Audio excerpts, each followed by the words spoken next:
Python's starts with and ends with are string methods that check if a string begins or ends with a specified pattern.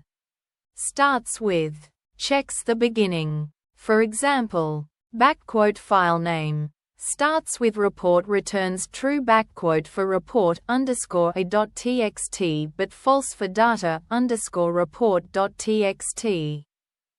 Use it to identify specific document types or commands based on prefixes. Ends with checks the end.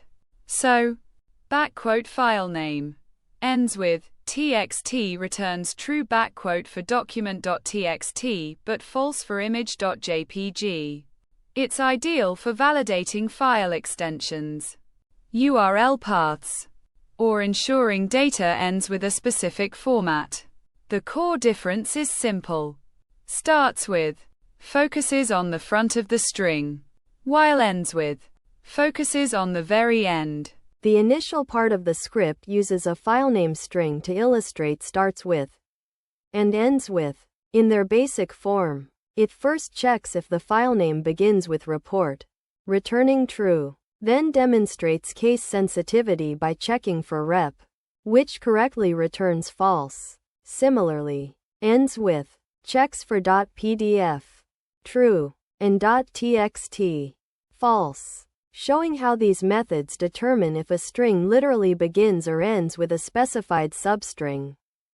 Further down, the example showcases practical applications using a URL and an image_file string. _URL starts with https / effectively verifies if a URL uses the secure HTTPS protocol, a common task in web development.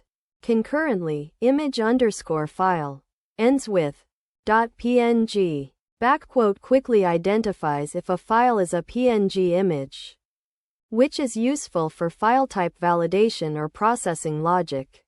Finally, the code demonstrates an advanced feature where both methods can accept a tuple of strings for their argument.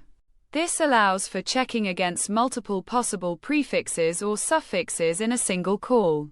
For instance, _filename starts with report summary returns true if the file name starts with either report or summary, providing a concise way to handle multiple alternative conditions.